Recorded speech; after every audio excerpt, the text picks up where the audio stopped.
오늘 밤 같이 보실 하나님 말씀 에베소서 2장 8절부터 9절의 말씀입니다.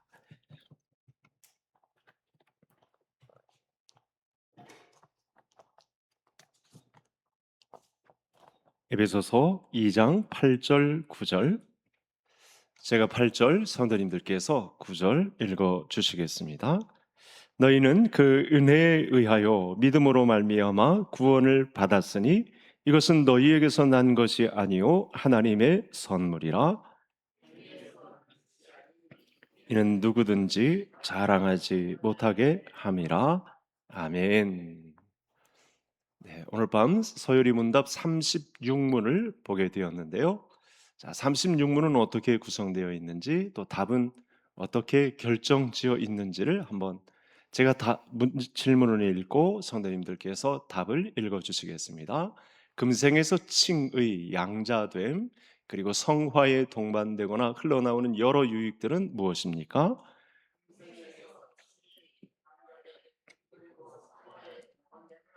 흘러나오는 여러 유익은 하나님의 사랑의 확신, 양심의 화평, 성령 안에서의 기쁨, 은혜의 증가, 그리고 거기에 끝까지 견디는 것입니다.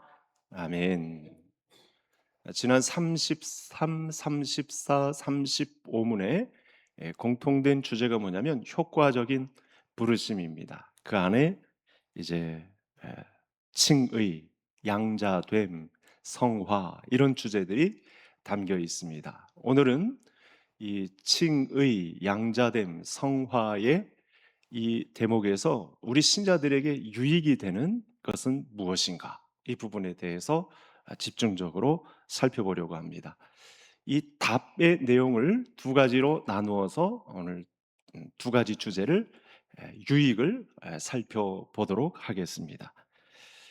지금까지 살펴본 내용을 다 종합해 본다면 우리가 구원받음에 있어 우리 하나님과 또 성삼위 하나님께서 특별히 아들을 통하여 작업하신 여러 유익들이 있는데 구원의 유익이 만만치 않습니다. 그러니까 우리가 구원의 유익 그러면 단순히 이제 천국으로 향함, 천국에서의 영원한 삶, 뭐 이런 정도로 이해를 하는데 오늘 내용만 살펴보아도 이것은 이 생에서뿐만 아니라 금생에서의 유익을 맞을 뿐만 아니라 또 영원한 삶 속에서 누리는 신자의 유익이 상당히 크다라고 하는 사실을 알 수 있습니다. 우리가 내세에서의 받을 천국의 기쁨만 생각해서 오늘의 현실에서의 삶을 도피하거나 외면한다면 그건 균형 잡힌 신자의 삶을 이룰 수가 없습니다. 그러니까 많은 이단들이 실패하는 이유가 바로 이거죠. 마지막 때는 이렇게 될 테니까 지금 갖고 있는 여러분 헌금을 많이 하십시오. 우리가 이 땅에서 뭐 천년만년 살 것 아니니까 잠시 있다 갈 거니까 여러분 가진 돈들을 다 갖고 교회에다 바치세요. 이렇게 하고 내세에서의 삶을 집중시키면 그러면 금생에서의 삶이 허술해지는 그런 경향이 짙다는 거죠. 그건 우리 개혁주의 우리 교회 신앙이 말하는 신자의 삶이 절대 아닙니다. 그렇게 가르치면 한쪽으로 치우치게 되어 있는 거죠. 논밭 다 팔아서 집 팔고 그리고 재산 다 바쳐서 이제 산속으로 들어가서 수도원 생활해야 되는 그런 말로를 경험하게 됩니다. 한국에 이런 현상들이 얼마나 많이 나타났는지 모릅니다. 그래서 오늘의 가르침은 그런 이 기형적인 한쪽으로 치우친 그런 신앙이 아닌 균형 잡히고 건강한 성도의 삶이 무엇인지를 우리가 성화의 과정을 통해서 효과적인 부르심의 내용을 통해서 이 내용을 건강하게 전달받을 수 있습니다. 우리가 예수님께서는 성령 하나님께 이 신자가 받을 효과적인 부르심에 대한 또 거기에 딸려오는 이 생에서의 여러 유익들을 종합 선물 세트로 우리에게 나누어 주셨죠. 그 선물 세트에는 오늘 말씀에서 보는 것과 같이 그 전에 살폈던 부르심, 중생, 칭의, 양자됨, 성화, 하나님의 사랑의 확신, 양심의 화평, 성령 안에서의 기쁨, 은혜의 증가, 그리고 마지막에 있는 끝까지 견디는 것. 이것은 이제 견인결이라고도 하는데요. 그건 나중에 제일 마지막 중에 한번 살펴보겠습니다. 그래서 이 선물 세트는 여러분 하나님께서 주시는 것이기 때문에 용어조차 생소하고 이전에 잘 듣지 못했던 단어들이고 사람으로서는 감당하기 힘든 것들입니다. 하나님께서 주시는 것이기 때문에 놀라운 은혜가 담겨 있죠.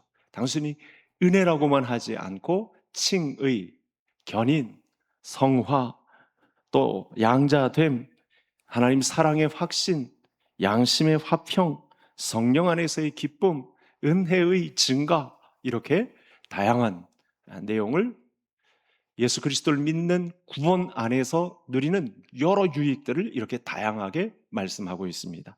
제가 이렇게 조사한 내용의 항목들을 보면 10가지입니다. 부르심, 중생, 칭의, 양자됨, 성화, 하나님 사랑, 확신, 양심의 화평, 성령 안에서의 기쁨, 은혜의 증가, 견인, 이렇게 되면 10가지나 됩니다. 그러니까 이 교단마다 이 내용은 다 다릅니다. 그런데 거의 내용은 비슷합니다. 그래서 오직 그리스도에게서 나온 성령의 적용으로부터 성령께서 이 놀라운 이 믿음의 유익을 신자들에게 나누어 주고 적용시킵니다. 그 직임을 예수님께서는 성령께 위임하셨죠. 그래서 우리가 이와 같은 놀라운 유익을 누립니다. 자, 어려서부터 부모가 자식에게 쏟아부은 사랑을 아는 자녀는 부모의 사랑을 확신하고 살아갑니다. 부모의 사랑을 확신하고 살아가는 자녀와 확신하지 못하고 살아가는 자녀의 경계는 굉장히 뚜렷합니다. 부모가 있음에도 불구하고 부모의 사랑을 확신하지 못한 자녀들은 뭔가 불안하죠. 두려워하는 게 있죠. 눈초리부터가 다릅니다. 그러나 부모의 사랑을 확신하고 살아가는 자녀들은 평안하죠.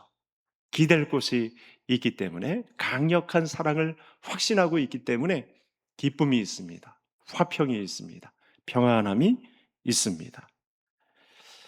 우리에 대한 하나님의 사랑도 이게 막연한 추측, 내세에서의 받을 기대감, 이런 것들로만 이야기하지 않고 우리 피부적으로 하나님께서 우리에게 그리스도에 대한 이 사랑을 우리에게, 신자들에게 똑같이 나누어 주심으로 어떤 이 신앙의 명제, 어떤 이 소설 속의 단어, 사랑의 언어, 이런 것들로만 그냥 걸어 놓으신 것이 아니고 우리에게 피부적으로 그대로 와닿도록 유익을 우리에게 나누어 주셨다라고 하는 것이죠. 이걸 우리가 오늘 이 시간에 그게 뭔지 한번 알아보려고 하는 것입니다. 가장 먼저는 하나님께서 우리에게 대한 사랑을, 자기 자녀에게 대한 사랑을 확증해 주시기 위해서 아들 독생자 예수 그리스도를 우리에게 보내주셨습니다. 그래서 요한 사도는 우리가 하나님의 사랑을 받았다 한 것은 먼저 하나님께서 우리를 사랑하셨기 때문이다. 아들 독생자 예수 그리스도를 보내주신 것을 하나님께서 먼저 사랑하셨다라는 부분으로 가장 강력한 메시지로 우리에게 선포합니다. 자, 이 내용을 요한일서 내용을 통해서 직접 한번 확인해 보겠습니다. 먼저 제가 9절, 성도님들께서 10절을 읽어주시기 바랍니다. 하나님의 사랑이 우리에게 이렇게 나타난 바 되었으니 하나님이 자기의 독생자를 세상에 보내심은 그로 말미암아 우리를 살리려 하심이라. 우리가 하나님을 사랑한 것이 아니요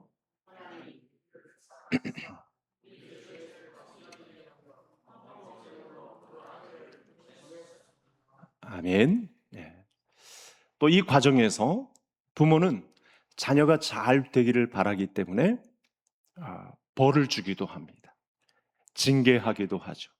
성경적 노를 바라기도 합니다. 자녀가 잘 되기를 바라는 마음으로. 철이 들지 않은 자녀는 그럴 때 이제 부모가 나를 사랑하지 않는가 보다, 이런 생각들을 흔히 하게 되죠. 그런데 나중에 철이 들면 그런 부모님의 심정을 다 이해하게 됩니다. 그러니까 방금 읽었던 말씀 속에 신자가 하나님께 대한 사랑을 확신하려면 이와 같은 마음이 필요합니다. 신자도 하나님의 사랑을 깨닫고 확신을 갖기까지는 어느 정도 시간이 걸립니다. 그래서 우리가 이렇게 소열이 문답을 가지고 계속해서 공부하는 이유도 여기에 있습니다. 어떤 때는 하나님의 섭리가 자신이 원하는 방향으로 흘러가지 않는다는 사실 때문에 실망하는 사람들도 있습니다. 나는 매번 하나님이 날 사랑하지 않는 것 같아. 이 생각을 갖고 살아가는 분도 있습니다. 그러나 신앙이 성숙해지면 그것조차 그렇게 계속해서 나를 위험한 구덩이로 몰고 가셨던 그 흔적조차 하나님이 나를 사랑하셨기 때문에 거기까지 몰고 가셨다라고 하는 사실을 아는 사람이 있습니다.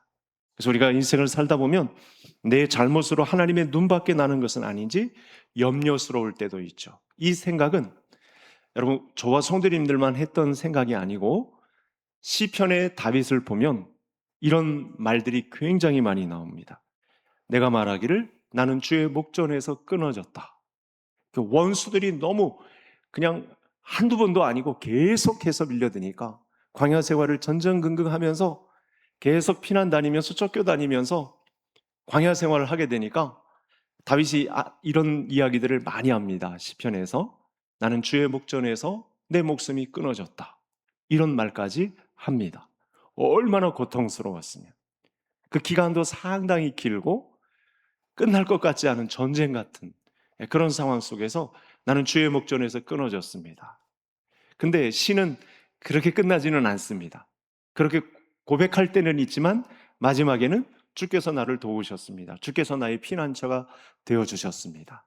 금방 이 하나님의 사랑을 확증하고 믿음으로서는 그런 다윗의 고백을 들을 수가 있죠. 그래서 우리가 시편을 묵상하는 것이 굉장히 중요합니다. 이처럼 우리가 확신이 간혹 흔들릴 때도 있습니다. 하나님이 나를 사랑하시지 않는가 보다라고 이제 두려움에 사로잡힐 때도 있습니다. 그러나 하나님의 사랑은 절대 사라지지 않는다는 것. 이것이 오늘 36문에서 두 가지 주제로 나누어서 살펴볼 수 있는 유익이 되겠습니다. 여러 가지 일로 사랑의 확신이 약해지고 잠시 중단될 수는 있어도 놀라지 말고 답답해하지 말고 더욱 말씀을 통해서 하나님의 뜻을 구하고 기도를 통해서 하나님의 뜻을 묻고 하나님 앞에 나아가는 것이 중요하다. 그럴 때 이 성령의 관여하심이 따라오게 되고 이 하나님 사랑에 대한 확신은 더 강해지고 소성하게 되는 그 은혜의 증가가 내게 이루어진다는 사실을 몸소 경험하게 되는 그런 영적인 체험도 우리에게 있게 된다는 사실입니다. 하나님의 사랑을 확신하는 자는 자연스럽게 이제 하나님의 인도하심이 따라오면 마음의 화평이 깃듭니다. 이 화평은 우리가 두 가지로 생각해야 되죠. 사람 간의 화평을 이루실 뿐만 아니라 하나님과의 화평이 이루어지죠. 근데 먼저 순서는 하나님과의 화평이 이루어지면 사람 간의 화평은 자연스럽게 이루어진다는 사실입니다. 그러면서 이 화평이 임하게 되면 성령의 기쁨이 우리 안에 자리 잡게 됩니다. 그러면서 성령으로 인한 갈증, 갈망이 내 삶 속에 이제 투영되어서 성령이 원하시는 삶을 살아갈 수 있도록 하나님께서 또 우리를 몰아가시는 그런 유익을 우리가 맛볼 수 있다는 사실입니다. 그래서 성령의 열매는 사도 바울이 이렇게 정리를 했습니다. 사랑과 희락과 화평이라. 물론 9가지가 있는데 간단하게 사랑과 희락과 화평이다. 그래서 신자들에게 이 사랑에 대한 확신과 마음의 화평과 기쁨을 주시는 것은 하나님께서 당연합니다. 우리 모두에게 이 사랑과 희락과 화평을 주시지 않을 수는 없습니다. 우리가 금생에서 누릴 수 있는 유익 중에 사랑과 희락과 화평은 하나님께서 주시는 것이란 확신을 가질 수가 있는 것이죠. 그래서 우리가 성화의 과정을 밟는다는 것은 사랑과 희락과 화평의 열매가 우리 인생의 삶 가운데 맺어짐을 보는 것입니다.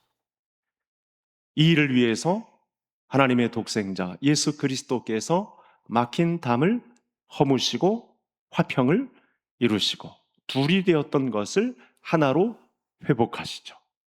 이 사실을 알게 되는 신자는 지난날의 삶이 화평케 하는 자가 아니었을지라도 그리스도께서 막힌 담을 허무시고 화평을 이루신 분이라는 사실이 드러나게 되면, 이 진리가 그에게 소개되면 말할 수 없는 성령의 기쁨이, 희락이 그에게 찾아오게 되고 그 자신도 사람 간의 화평을 교회 안에서 이루는 놀라운 일이 펼쳐지게 된다는 것입니다.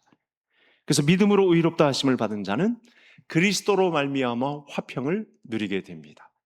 우리가 에베소서 2장 8절 9절을 읽었지만 이 2장 안에는 이 부분이 굉장히 많이 강조되어 있습니다. 그리스도 안에서 하나님께서 주신 화평을 누림은 우리 구원받은 신자들이 누릴 수 있는 아주 뚜렷한 증거들입니다. 그래서 오늘 예배에 참여한 모든 성도님들과 어쩌면 오늘 일을 마치고 지금 가정에서와 여러 모임 속에서 있는 사람들을 비교해 보면, 불신자들과 신자들의 모임을 비교해 보면 바로 이 화평에 의한 희락, 이 가장 큰 차이점을 보인다는 것을 알 수 있습니다. 이런 믿음이 오늘 밤 더해지는 우리 모든 성도님들 되시기를 바랍니다.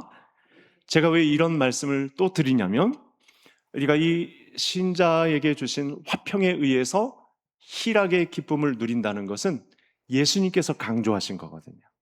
예수님께서도 평상시 제자들에게 말씀을 하시며 이런 가르침을 주셨어요. 뭔지 한번 보실까요? 요한복음 내용 같이 읽겠습니다. 내가 이것을 너희에게 이름은 내 기쁨이 너희 안에 있어 너희 기쁨을 충만하게 하려 함이라.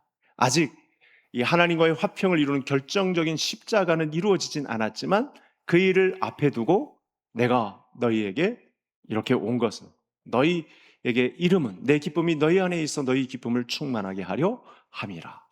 이 말씀은 화평을 전제로 성도들에게 있을 희락의 유익을 말씀하고 있는 것입니다.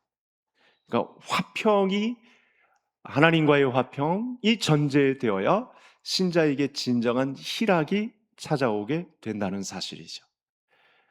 그렇게 구원의 여정이 우리에게 이런 유익으로 다가오게 된다는 것입니다. 여러분, 이런 결과 예수님께서 가신 이후에 사도행전의 기록을 보면 수많은 예수님의 제자들이 불어나게 되고 제사장들 무리 속에서도 예수님께 돌아오는 사람들이 오게 되고 박해를 받아도 전도를 할 때 성령으로 충만하고 함께 모여 기쁨과 순전한 마음으로 음식을 먹는 이런 믿음의 공동체를 이루는 모습을, 초대교회의 모습을 보게 됩니다.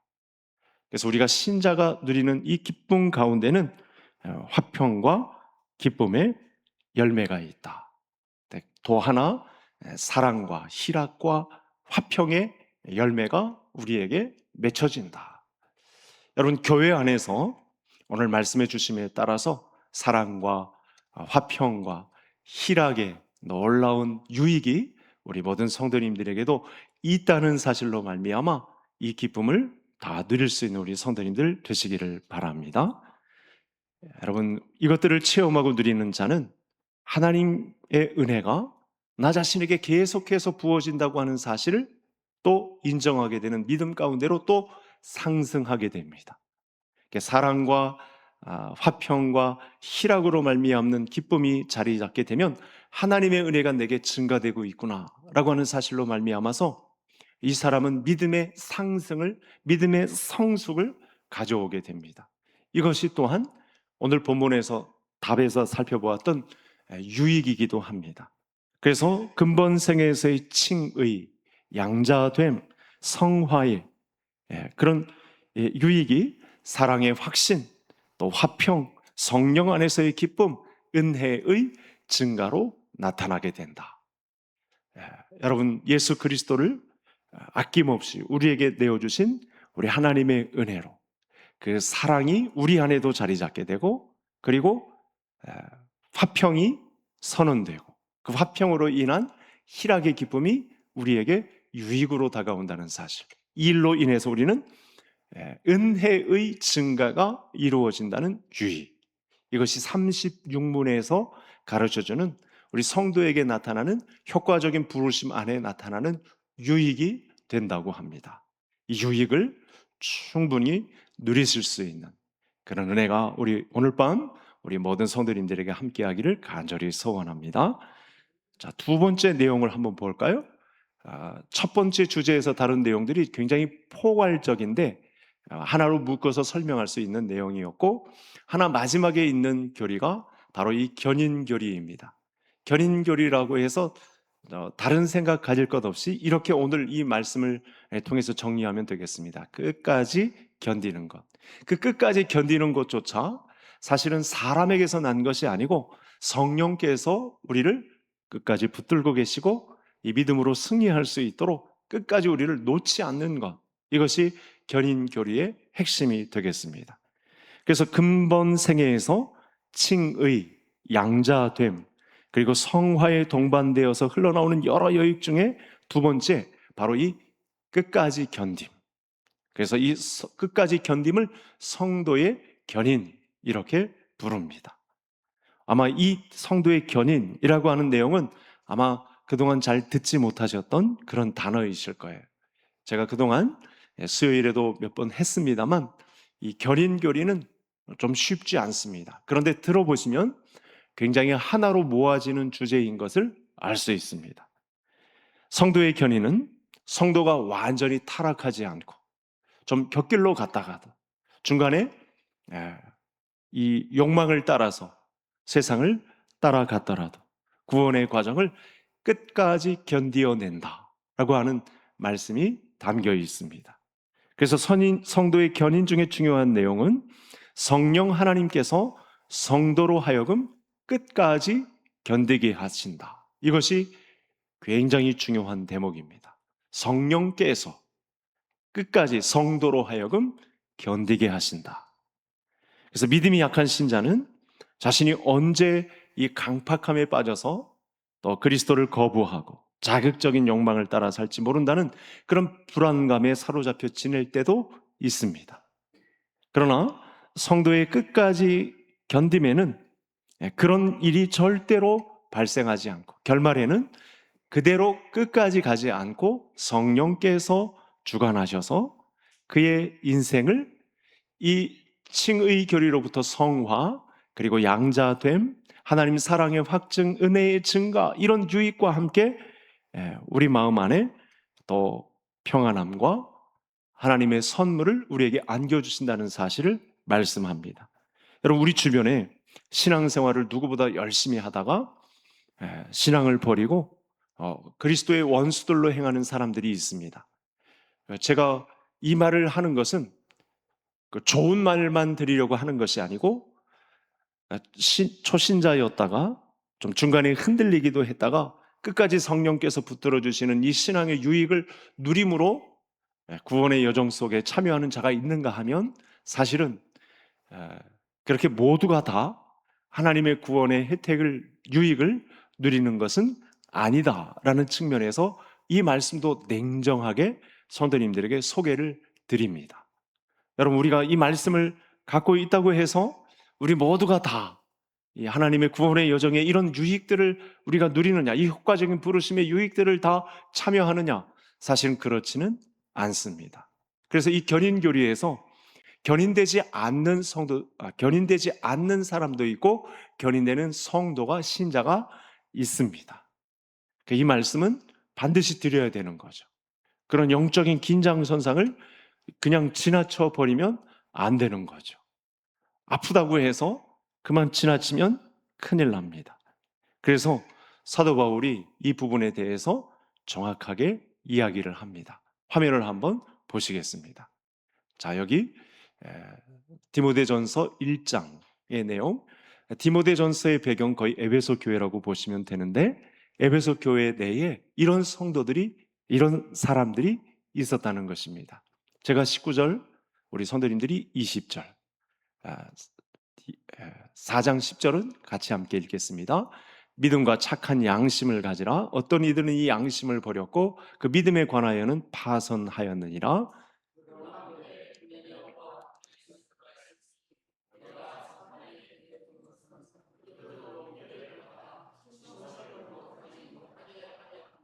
대만은 이 세상을 사랑하여 나를 버리고 데살로니가로 갔고, 우리가 수요 예배 서열이 분답의 과정 속에 우리 성도가 이 성화의 여정 속에 하나님께서 이 효과적인 부르심을 통하여 신자에게 누리게 하시는 신앙의 유익을 우리가 누리며 성령께서 주관하셔서 우리를 이 그 영화로운 하나님의 나라에 안착하게 하시는 과정이 있는가 하면, 사실은 이 과정을 무시하고 이 하나님의 놀라운 구원의 혜택을 멸시하고 떠나는 사람들도 있습니다. 우리 주변에 그런 사람들이 있다는 사실입니다. 이런 것을 또 살펴보는 것이 굉장히 중요하겠죠. 오늘 최소한 세 사람의 이름이 거론되죠. 후메네오, 알렉산더, 데마. 이 사람들은 여러분 예수님 오신 지 얼마 안 돼요. 복음을 왕성하게 전도 현장에서 목숨 걸고 전하던 사람들입니다. 사도 바울의 수족과 같이 옆에서 이 구원 사역의 기적을 경험하며, 여러분 오늘날과 다르게 이 1세기 초대교회 이 역사에는 엄청난 기적의 현장들이 막 나타나잖아요. 사도 바울이 펼쳤던 이런 기적 같은 일들을 다 후메네와 알렉산더와 데마가 다 보았던 사람들이에요. 예. 엄청난 능력이 막 행해지던 그런 성령 시대 초대교회에 같이 제자의 무리로서 도움을 주었던 사람들인데, 세상을 사랑하여 떠나가고 또 양심을 버리고 믿음에 관하여는 파선하는 이런 일들이 있었습니다. 그러니까 하나님의 말씀을 들으면서 우리가 이런 긴장감도 맛보아야 합니다. 이런 예를 들어보면 성도의 견인교리가 틀린 것이 아닌가, 이런 의문이 들 정도입니다. 하나님은 사랑의 하나님이신데 어떻게 한번 붙잡았으면 끝까지 붙잡아야지, 왜 이렇게 도태되는 사람들이 있나? 이건 그야말로 지옥행을 방불하는 무서운 말씀인데, 이런 말씀까지 하는가? 여러분, 하지만 이 시간을 빌어서 다시 한번 말씀드릴 수 있는 것은, 이들은 애초에 참된 중생에 관해서 그런 신앙생활을 했다고 볼 수 없는 거죠. 이미 그들의 신앙의 여정 중에 하나님을 믿지 않는 행적들이, 그런 신앙의 유익들을 누리지 못함이 그들 안에 자리 잡고 있었다는 것을 애시당초에 그런 일들이 그들 안에 벌어지고 있었다는 사실을 알 수 있습니다. 여러분 마태복음 13장에 씨 뿌리는 비유를 한번 떠올려 보시죠. 돌밭에 뿌려진 씨가 흙이 깊지 아니하므로 싹이 나지만 해가 돋은 후에는 뿌리가 없으므로 말라버립니다. 말씀을 듣고 기쁨으로 반응하기까지는 하지만 진짜 뿌리가 없는 자들은 환난이나 박해가 일어나면 견디지 못하고 복음을 떠나가죠. 진리를 외면하죠. 믿음과 상관없는 길을 가게 됩니다. 이런 일시적인 믿음을 가진 자는 자신이 참된 믿음을 갖고 있다고 공동체 안에 있을 때는 그렇게 자부심을 가지고 착각하기까지 합니다. 하지만 중생의 결과가 아닌 이 인간적 차원의 종교적인 확신은 뿌리가 였습니다. 막 어떤 때는 공동체 안에서 최고 좋은 신앙으로 그런 열심을 가지고 활동하기도 하지만 뿌리가 없기에 어느 순간 금방 말라지고 교회를 떠나게 되는 그런 일이 펼쳐집니다. 이토록 이 견인교리는 굉장한 냉정한 그런 복음의 유익을 담고 있습니다. 그래서 실제로 이런 배도자들이 존재한다고 해서 견인교리가 부정되는 것이냐? 그렇지는 않습니다. 다만 일시적인 현상으로 믿음이 존재한다는 사실을 말해줄 뿐입니다. 믿지 않는 자들 가운데서도 믿음이 잠깐 활동하는 그런 기간은 있다. 그러나 뿌리가 없으므로, 굳게 박히지 못함으로 그들은 믿음과 상관없는 자들로 떨어집니다. 그래서 이렇게 결정을 내릴 수 있습니다. 이들을 배교하는 자라고 할 수 있겠는데, 배교하는 자들은 그리스도의 교회에 속하지 않았다. 애당초 그리스도의 교회에 속하지 않은 자들이다.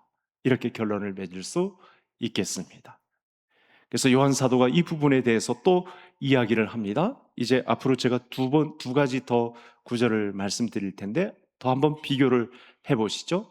아까는 사도 바울 편에서 이야기를 했고 더 오래 산 요한 사도가 이런 이야기를 합니다. 요한 사도도 거의 에베소 교회를 중심으로 했다가 이제 반모섬으로 유배되는 과정에 있는데 한번 같이 읽어볼까요? 그들이 우리에게서 나갔으나 우리에게 속하지 아니하였나니 만일 우리에게 속하였더라면 우리와 함께 거하였으려니와 그들이 나간 것은 다 우리에게 속하지 아니함을 나타내려 함이니라. 여러분, 오늘의 말씀을 들으시면서 믿음이 더 좋아지는 우리 성도님들 되시기를 바랍니다. 이런 신앙의 유익이 성도에게 성령으로부터 나누어졌다라고 하는 사실을 인정하는 것. 대표적인 주제 세 가지였죠. 예, 사랑과 희락과 화평. 예, 이것을 우리에게 유익으로 나누어 주셨다는 사실이죠. 그래서 여러분 교회 안에 열심인 자들 중에서도 사랑과 희락과 이 화평의 열매를 맺지 않는 자들이 있을 수 있어요. 그래서 우리가 중간 점검을 해볼 수 있습니다. 그래서 우리가 믿음을 이 서열이 문답 같은 교리 설교를 받으면서 아주 정중하게 우리가 믿음을 받들 수 있는 기회가 됩니다. 내 안에 사랑과 희락과 화평의 열매가 맺혀지고 있는가? 직접 이 교회 생활을 통해서 사랑과 희락과 기쁨의 열매로 승부를 걸고 있는가? 이건 설교에 있어서도 적용에 많이 적용되는 부분입니다. 여러분, 내가 과연 사랑으로, 화평으로, 희락으로 이런 유익을, 교회의 유익을 누리며 믿음 생활을 하고 있고 전파하는 자인가? 이런 믿음을 점검해 볼 수 있는 것입니다. 자, 그런데 이와 다른 설명도 있습니다. 한때 같은 출항을 하고 위험을 만났는데 거기서 모두가 다 건짐을 받는 사례도 있었습니다. 사도행전 27장에 사도 바울이 이제 유라굴로 광풍을 만났지만 여러 우여곡절 끝에 이들에 대한 평가는 다르게 나타납니다. 어떻게 나타나는지 한번 같이 읽겠습니다. 바울아, 두려워하지 말라. 내가 가이사 앞에 서야 하겠고 또 하나님께서 너와 함께 항해하는 자를 다 내게 주셨다 하였으니 그러므로 여러분이여 안심하라. 나는 내게 말씀하신 그대로 되리라고 하나님을 믿노라. 아멘. 여러분, 그 항해에 참여했던 모든 사람들이 한 사람도 이 믿음과 상관없는 자가 되지 않고 모두가 다 한 배에 승선한 모든 사람들이 하나님의 역사를 보고 믿음의 진보를 이루고 사랑과 희락과 화평의 기쁨을 누린 교회로서 서게 되었다는 사실을 보고하고 있습니다. 놀라운 현장이 복음에는 이런 능력이 있습니다. 우리도 믿음의 항해를 저어갈 때 우리 개성교회 안에 소속된 모든 신자라면 중간에 도태됨이 없이 믿음과 상관없음이 아닌 우리 믿음과 믿음의 유익을 누리며 사랑과 희락과 화평의 공동체를 이루어가는 구원의 공동체가 되기를 간절히 소원합니다. 여러분, 구원론을 그래서 이렇게 정리를 해야 되겠죠? 신자의 선택과 관련해서 결정 지으면 큰일 납니다. 신자의 구원은 전적으로 하나님의 의지에 의하여 하나님의 선택과 또 하나님의 결정과 하나님의 의지의 산물로 받아들여야 합니다. 그래야 견인교리를 받아들이기가 쉽습니다. 반대로 구원이 하나님의 일이라는 관점을 잘 유지하면 견인교리를 또 받아들이기가 더 쉽습니다. 우리의 구원은 우리 자신의 선택에 있지 않고 하나님의 선택에 달려 있다는 사실이죠. 사람은 그 선택의 유무를 알지 못하지만 우리 믿음의 공동체 안에서는 여러 가지 유익, 나타나는 증거들을 통해서 우리는 서로가 확인하며 기쁨과 화평의 공동체를, 사랑의 공동체를 유지할 수 있습니다. 영원하고 불변하신 하나님의 선택에 실패가 있을 수 있을까요? 절대 없죠. 구원의 영광으로 선택을 받은 자에게는 실패 없이 구원이 선물로 주어집니다. 이런 영광이 교회에 있다는 사실이죠. 그리스도의 보혈로 공로로 구원받은 자들은 그들이 의식하지 못하는 가운데 성령에 의해서 새로운 생명을 받아서 중생합니다. 효과적인 부르심에 들어가게 됩니다. 그래서 성령이 심으신 생명은 반드시 싹을 내고 꽃을 피워서 열매를 맺게 되죠. 하나님이 심으신 이 생명의 원리는 실패하지 않고 신자 안에서 지속적으로 영향력을 발휘합니다. 이것이 믿음의 세계에서 펼쳐지고 있는 구원의 여정 속에 신자들이 누리는 유익, 끝까지 견디고 참는 자는 이 견인 교리를 받들게 됩니다. 이렇게 신자의 구원을 이루는 요소는 서로 다 연결되어 있습니다.